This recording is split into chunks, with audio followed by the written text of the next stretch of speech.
Killer Space Clown by Eli Taff, Jr. Narrated by W Dickson. Introduction. When I began my journey as a writer, I wanted to tell an epic tale that would span 9 novels, putting my heroes through all sorts of quests and adventures as they sought to bring magic to a world of dark fantasy, while saving the elves and the dwarves from extinction and civil war. That story is sitting in the bottom drawer of my desk.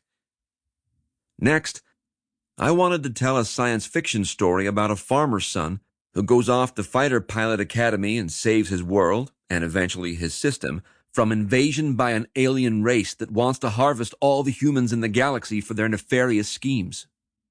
I worked on an outline and left it in my to-do folder, along with 100 other ideas. A spaghetti western of a homesteader's daughter who has to tangle with an old god from a cosmic horror story. A gritty pulp noir about a halfling detective in a dark fantasy story who is hot on the trail of a demon-worshipping cult trying to summon the Dark Lord from his ages-long slumber.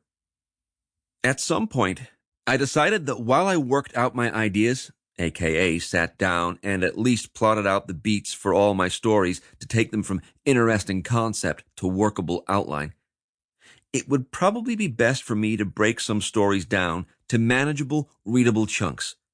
Thus, the idea to create an anthology of short stories. I knew that I had a lot of fantasy and science fiction stories churning around in my head, so I thought I'd start off fresh in the horror playground, where stories could be immediately terrifying and heart-racing. It was while I was working on writing these short stories that I found myself continually getting distracted, again, by the characters and their stories. Short stories that should have been 6,000 or 7,000 words long ended working themselves into novellas, and I told myself that I'd need to rein my tales in or I'd never get this thing published. So, I decided to limit myself. 500 words, no exceptions. The short story became the flash story, and like a wise old karate master pruning his bonsai tree, I worked to selectively cut, prune, and edit my stories so that they would fit the 500-word limit. Giving each story an individual voice while adhering to this limit has been a challenge, but I had a great time doing it. I am pleased that you are here to experience what I have created. Thank you for taking the time to read Killer Space Clown. Enjoy the ride. Eli Taff, Jr. The Black Amulet. Ubed! Elwyn Billingsworth stepped into the dark chamber, his loaded shotgun raised. Damn that boy! Light! Elwyn shouted. He peered around the ancient Egyptian artifacts. Charles, Elwyn's butler, held aloft their lantern, casting its sickly glow across the claustrophobic space. Sir? Charles' pinched expression was ghastly in the flickering light. These artifacts will still fetch a handsome sum. We are here for the Black Amulet of Osiris. Damn everything else in this pyramid. Very good, sir. Water? Charles handed Elwyn a canteen.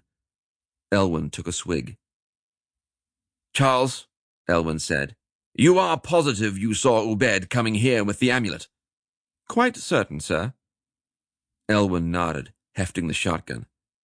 Then we must make haste. An hour later, they still hadn't found Ubed. Why betray me? Elwyn said. Ubed has been an excellent guide since joining our expedition in Cairo. Charles handed the canteen to Elwyn. It would appear, Charles said, that the sheep yearns to become the wolf. Elwyn drank deeply. Charles, your decades of service to my family will be rewarded once the Billingsworth fortunes are restored. Thank you, sir, Charles smiled. The men who set you on this quest, can they really save you from ruin, sir? I have seen what the Order of Shadows is capable of, Elwyn shuddered. We must find the Black Amulet. Sample complete. Ready to continue?